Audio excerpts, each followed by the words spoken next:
Gente, bora de aula de ciências. O tema de hoje do quarto ano é a matéria e suas transformações. Essa imagem aqui, ó, dando para vocês verem. A imagem, a gente está na praia. Que bom, né? Que gostoso é a gente se divertir na praia. A água do mar, a areia, os barcos. Tudo que é mostrado aqui, gente, nessa foto é matéria. Por exemplo, vamos identificar nela alguns materiais diferentes. A gente tem aqui, ó, a madeira, que é para fazer os barcos. A gente tem o plástico ali, ó, para fazer os guarda-sol, o guarda-sol, ó, ali o cooler. Mas não só os materiais que a gente usa para construir as coisas, não. A água do mar, a areia, os seres vivos, as pessoas que estão na praia. Elas também são constituídas de matéria. Os materiais são constituídos de matéria. Mas, afinal, o que é matéria? Para conhecer melhor esse assunto, nós podemos contar com a ciência. Matéria. Tudo que existe no universo é feito de matéria e energia. Matéria é tudo aquilo que tem massa e ocupa o lugar no espaço. Tudo que você vê na sala de aula é composto de matéria. Cadernos, lápis, livros e até mesmo seu corpo e o corpo dos coleguinhas. E energia? O que é? Energia é aquilo que não tem massa e não se vê, mas tem a capacidade de modificar a matéria ou de provocar seu movimento. Por exemplo, calor. A gente sabe que o calor deixa a gente suado. Mas a gente tá vendo o calor? Não. Então, calor é energia. Certo, gente? A luz que está iluminando a sala da casa da gente. Sem ser a luz que a gente acende, viu, gente? Aquela luz do sol que vem. É energia. A luz que acende, a gente também tá vendo.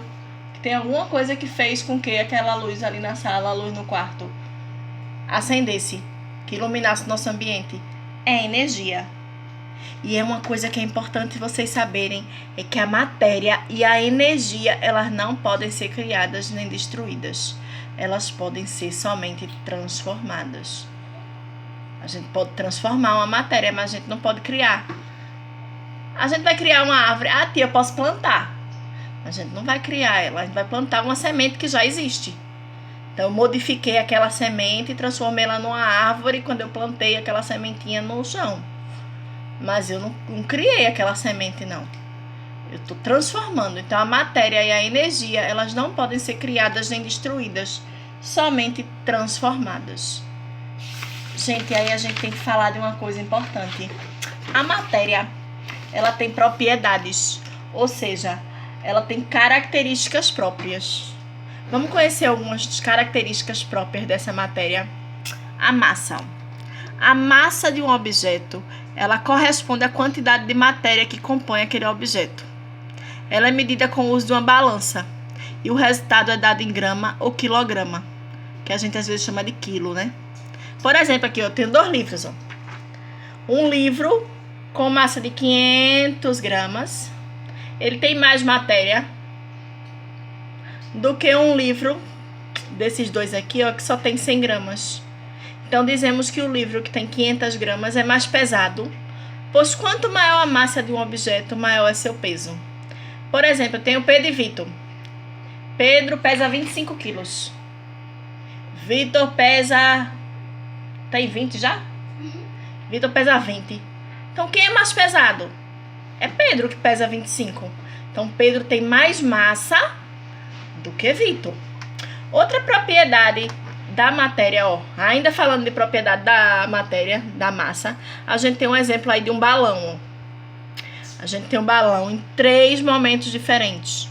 A gente tem um balão vazio, a gente tem um balão com um pouquinho de ar e a gente tem um balão mais cheio.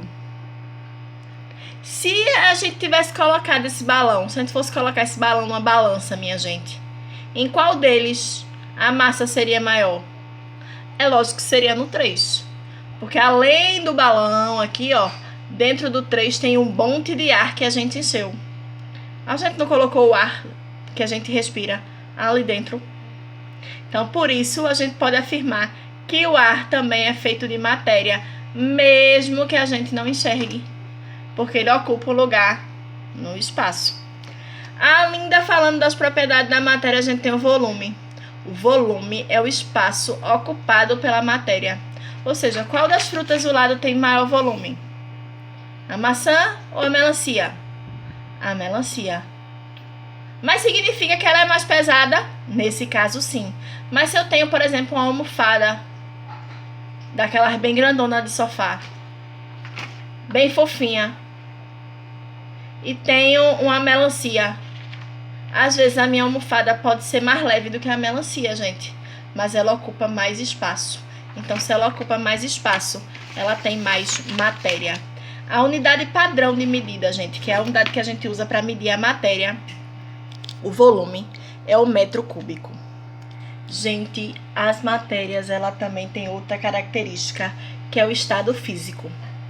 Ela pode se apresentar em condições normais no ambiente, e são 3 os estados físicos da matéria. A matéria ela pode ser sólida, líquida e gasosa. No estado sólido, os corpos têm forma definida e são mais resistentes. Por exemplo, a argila, o gelo, a madeira, as rochas e os metais são exemplos de matéria no estado sólido. A gente tá vendo esses bonequinhos aqui, ó. Os bonecos de argila, que são típicos do artesanato do Nordeste, são feitos de matéria no estado sólido, que é que a gente pode pegar assim, ó, que ele não vai derreter. Temos também o estado líquido. No estado líquido, a matéria não tem forma, gente, definida. Por isso, ela assume o formato do recipiente que ela tem. Aí, ó, vocês estão vendo o leite? O leite tá na garrafa. Se eu coloco no copo, ele vai assumir o formato do copo. Se eu coloco ele na garrafa, ele vai assumir o formato da garrafa. E temos também o estado gasoso, que é quando a matéria não tem forma definida também, ela se espalha no espaço do recipiente que ela está contida. São exemplos de estado gasoso, de matéria no estado gasoso: o vapor de água, o gás carbônico e o gás oxigênio. Essa fumacinha que tá saindo aí, ó, da chaleira, é um exemplo de matéria no estado gasoso.